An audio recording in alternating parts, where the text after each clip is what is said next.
ஆகினால் சாமி, ஐயோ எங்கிருந்து குரல் வருது? நல்லா இருக்கியா சாமி? சரி சாமி, சாப்பிட்டேன் சாமி, மத்தியானமே சாப்பிட்டேன். நீங்க சாப்பிட்டீங்களா?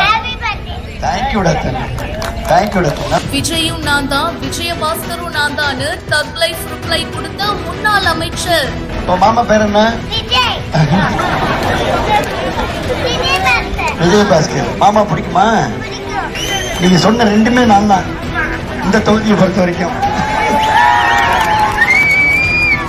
சிறுமி கொடுத்த பதிலுக்கு இப்படி ஒரு ரிப்ளை அவர்கிட்ட இருந்து எதிர்பார்க்கவே இல்ல. ஸ்கூலுக்கு போறீங்களா? என்ன படிக்கிறீங்க?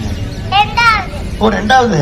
தேங்க்யூடா தங்கம், ரொம்ப சந்தோஷம், ரொம்ப நன்றி. புதுக்கோட்டை மாவட்டம் விராலிமலை சட்டமன்ற தொகுதியில தொடர்ந்து 4வது தடவையா அதிமுக வேட்பாளரா முன்னாள் அமைச்சர் சி விஜயபாஸ்கர் அவர்கள் களம் காண இருக்காரு. விராலிமலை தொகுதிக்கு உட்பட்ட பல்வேறு பகுதிகளுக்கு போயிட்டு பொதுமக்களை மீட் பண்ணி வாக்கு கேட்டுட்டு வராரு. அண்ட் அதன் ஒரு பகுதியா அந்த தொகுதிக்கு உட்பட்ட பரம்பூர் பகுதியில தீவிர வாக்கு சேகரிப்புல ஈடுபட்டாரு. பிரச்சார வாகனத்துல ஏறி நின்னு பிரச்சாரம் மேற்கொண்டு இருக்கும் போது அங்க ஒரு சிறுமி விஜயபாஸ்கர் அவர்களை பார்த்துட்டு எப்படி இருக்கீங்க அங்கிள் அப்படின்லாம் கேட்டு பர்த்டே விஷஸும் சொல்லியிருக்காங்க. நான் சாப்பிட்டேமா, நீ சாப்பிட்டியா அப்படின்னு அவரும் அன்பா பேசியிருக்காரு. அதுக்கப்புறமா என்னோட பேர் என்ன சொல்லு, நான் யாருன்னு சொல்லு அப்படின்னு கேட்டதுக்கு விஜய் அப்படின்னு அந்த சிறுமி பதில் சொல்லியிருக்காங்க.